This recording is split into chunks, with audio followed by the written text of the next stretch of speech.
ಅಖಿಲ ಕರ್ನಾಟಕ ಮಾಜಿ ಸೈನಿಕರ ಘಟಕದ ವತಿಯಿಂದ ಹೊನ್ನಾವರ ಪಟ್ಟಣದಲ್ಲಿ 27ನೇ ವರ್ಷದ ಕಾರ್ಗಿಲ್ ವಿಜಯೋತ್ಸವದ ಅಂಗವಾಗಿ ಪಟ್ಟಣದಲ್ಲಿ ತಿರಂಗ ಮೆರವಣಿಗೆ ನಡೆಯಿತು.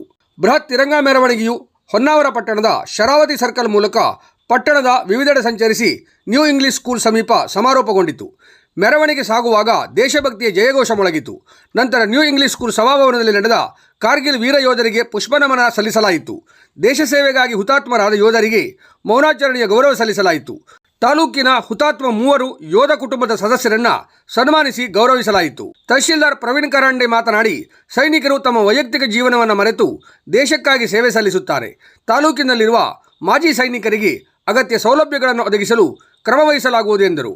ಡಾಕ್ಟರ್ ಅನಂತಮೂರ್ತಿ ಶಾಸ್ತ್ರಿ ಮಾತನಾಡಿ, ಕಾರ್ಗಿಲ್ ವಿಜಯೋತ್ಸವ ಒಂದು ದಿನದ ಸಂಭ್ರಮಾಚರಣೆಯಲ್ಲ, ಪ್ರತಿದಿನ ಭಾರತೀಯರು ಸಂಭ್ರಮಿಸಬೇಕಾಗಿದೆ ಎಂದರು.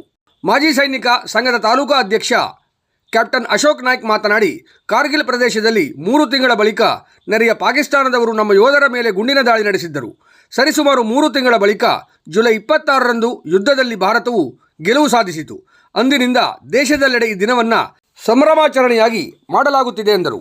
ಕಾರ್ಯಕ್ರಮದಲ್ಲಿ ಸಂಘಟನೆ ಗೌರವಾಧ್ಯಕ್ಷ ವಾಮನ್ ನಾಯ್ಕ್, ಸರ್ಕಾರಿ ನೌಕರರ ಸಂಘದ ತಾಲೂಕು ಅಧ್ಯಕ್ಷ ಅಣ್ಣಪ್ಪ ಮುಕ್ರಿ, ರೋಟರಿ ಕ್ಲಬ್ ಅಧ್ಯಕ್ಷ ಹೆನ್ರಿ ಲಿಮಾ, ಶಿಕ್ಷಕ ಸಂಘದ ಜಿಲ್ಲಾಧ್ಯಕ್ಷ ಎಂಜಿ ನಾಯ್ಕ್, ತಾಲೂಕು ಅಧ್ಯಕ್ಷ ಸುಧೀಶ್ ನಾಯ್ಕ್, ಹೊನ್ನಾವರ ಉಳಿಸಿ ಬೆಳೆಸಿ ಸಂಘಟನೆ ಅಧ್ಯಕ್ಷ ಜಿಎನ್ ಗೌಡ, ಬಿಜೆಪಿ ಮುಖಂಡ ರಾಜು ಭಂಡಾರಿ, ನ್ಯಾಯವಾದಿ ವಿಕ್ರಮ್ ನಾಯ್ಕ್, ಭಾರತಿ ಡಯಾಸ್ ಮುಂತಾದವರು ಉಪಸ್ಥಿತರಿದ್ದರು.